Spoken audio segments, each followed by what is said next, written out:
लहान्यांपासून मोठ्यापर्यंत सगळ्यांना रोज काही ना काही नवीन खायला लागते.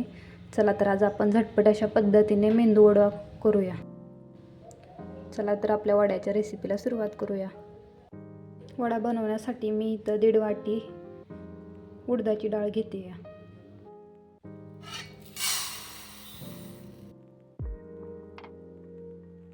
ती सगळ्यात अगोदर मी स्वच्छ निसून नंतर आपल्याला छान अशी धुवून घ्यायची आहे.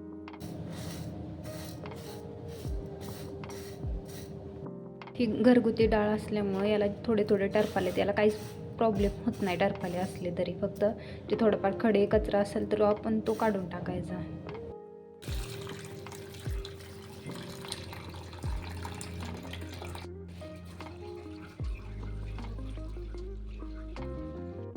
आता ही 5-6 पाण्याने मी छान अशी डाळ धुवून घेतलेली आहे.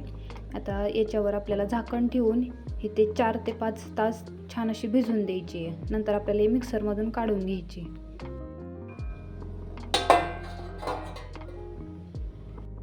आता आपल्याला मिक्सरवर मी एक लसूण सोलून घेतलेला आहे तो टाकायचा आहे. 3 हिरव्या मिरच्या घेतलेल्या आहेत आणि इथं थोडं अद्रक घेतलेलं आहे. ते छान असं मिक्सरच्या भांड्यात बारीक करून घ्यायचं आहे. आणि इथं एक मी छोटा कांदा कट करून घेतलेला आहे. आपल्याला त्या पिठामध्ये हा कांदा टाकायचा आहे. सगळं छान असं मिक्स करून घ्यायचं आहे. लसूण,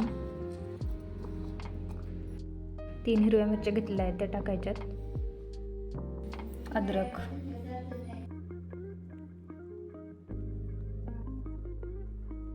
आता हे आपण छान असं बारीक करून घेतलेलं आहे. मेंदू वड्यासाठी सांबार बनवण्यासाठी मी त्याच वाटीनं 1 वाटी तुरीची डाळ घेतलेली आहे.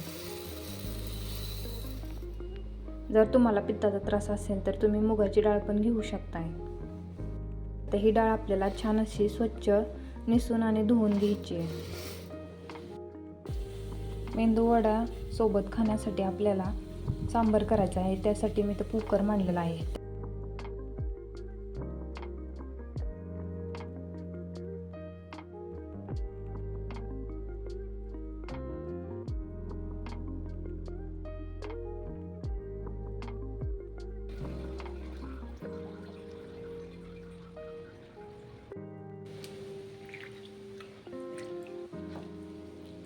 ही घरची डाळ असल्यामुळे याला टरफाले येतं. ही डाळ आता मी 4-5 पाण्याने स्वच्छ धुवून घेतलेली आहे. आता आपल्याला कुकरमध्ये टाकून द्यायची.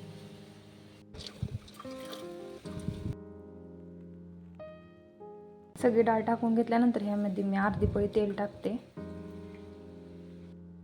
अर्धा चमचा हळद टाकते. आता आपल्याला एकदा हे छान असं हलवून घ्यायचं आहे आणि वरती झाकण लावून देऊन 4 शिट्ट्या छान अशा करून घ्यायच्यात आपल्याला कुकरच्या.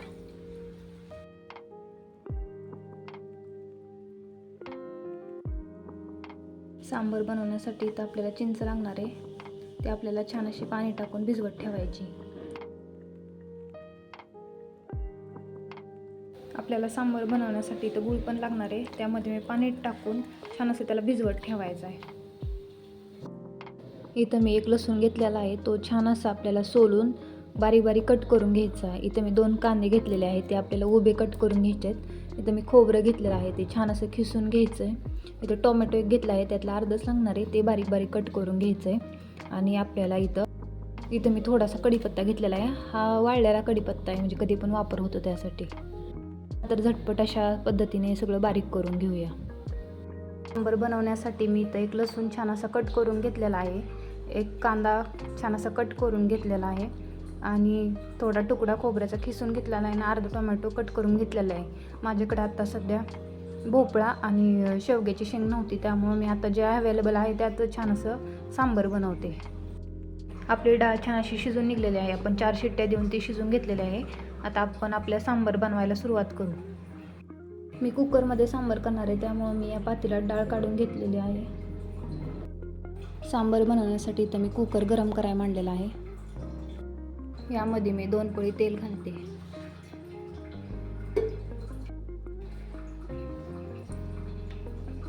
तर आपलं तेल तापलेलं आहे. त्यामध्ये सगळ्यात अगोदर मी कट केलेलं लसूण टाकते. अर्धा चमचा मोहरी, अर्धा चमचा जिरे हलवून घेऊया छान असे. कट केलेला कांदा टाकूया. तो छान असा भाजून घेऊया. मध्ये वाळून घेतलेला कढीपत्ता टाकूया. छान असं हलवून घेऊया. कांदा लालसर झाल्यानंतर ना आपण खिसून घेतलेला खोबऱ्याचा खिस टाकूया. हलवून घ्यायचं छान असते. परत यामध्ये आता टोमॅटो टाकून घ्यायचं आपल्याला. ते छान असं हलवून घ्यायचंय आपल्याला. 1 चमचा घरगुती मसाला, 1 चमचा सांबर मसाला, 1 चमचा मटण मसाला टाकायचा आहे आणि घरी करून घेतलेली धना पावडर. हे सगळं छान असं आपल्याला मिक्स करून घ्यायचं आहे. 1 चमचा मीठ मिक्स करून घेऊ. आता हे छान असं भाजल्यानंतर ना या आपण जी डाळ शिजून घेतलेली होती ती टाकूया.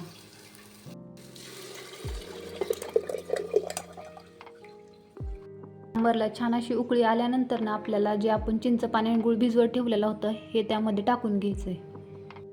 आता याला उकळी आल्यानंतर ना मी यामध्ये गुळाचं पाणी गाळून घेते सगळ्यात अगोदर.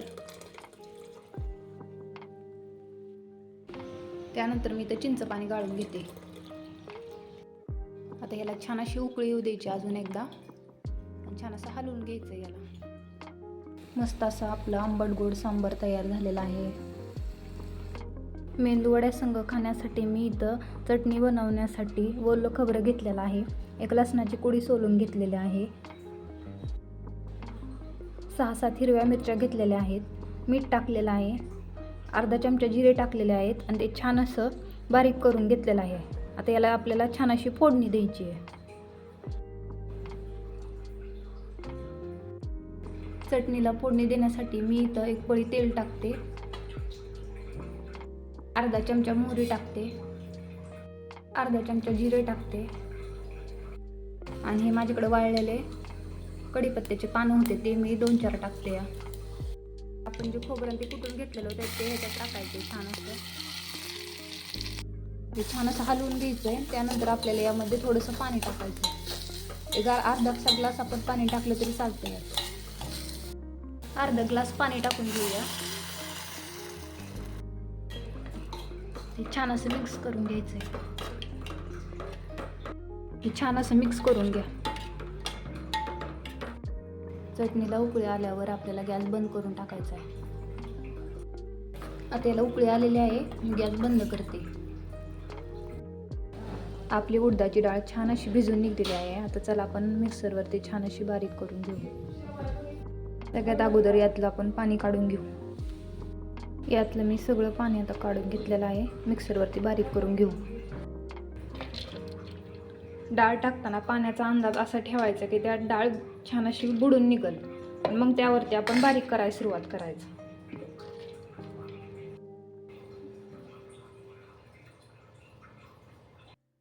या पातेल्यात ते टाकून घ्यायचंय. नंतर आपल्याला ते हाताने फेटून घ्यायचंय.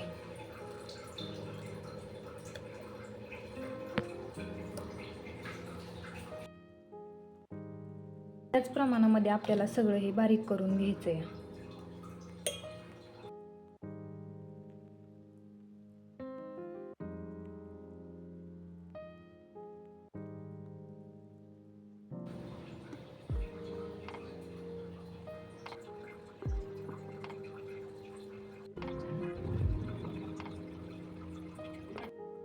हे हाताने सगळं अगोदर आपल्याला फेटून घ्यायचंय. त्यानंतर कट केलेलं कांदा आणि बारीक करून घेतलेली मिरची टाकून घ्यायची.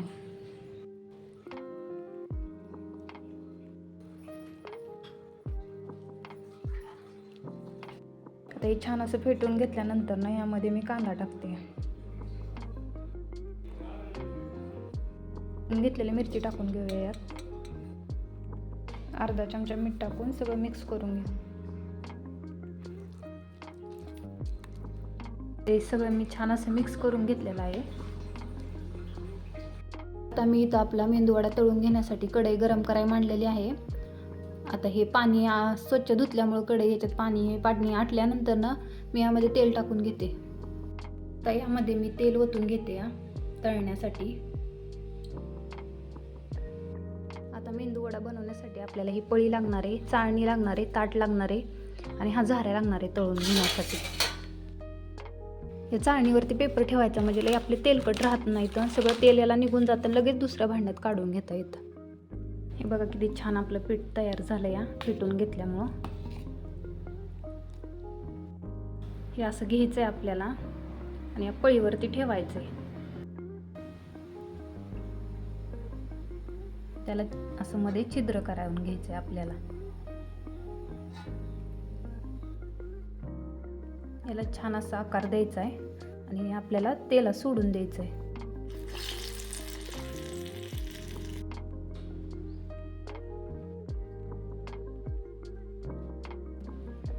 याला असं छिद्र करून घ्यायचं आहे आपल्याला. आपल्याला तेला सोडून द्यायचं आहे.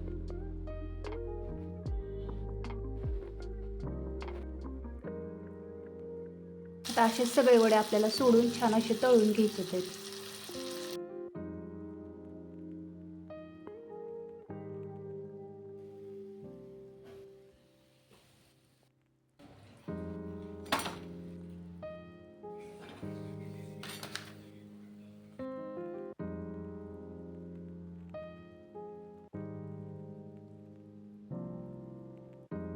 असेच आपल्याला सगळे वडे छान असे तळून घ्यायचे आहेत.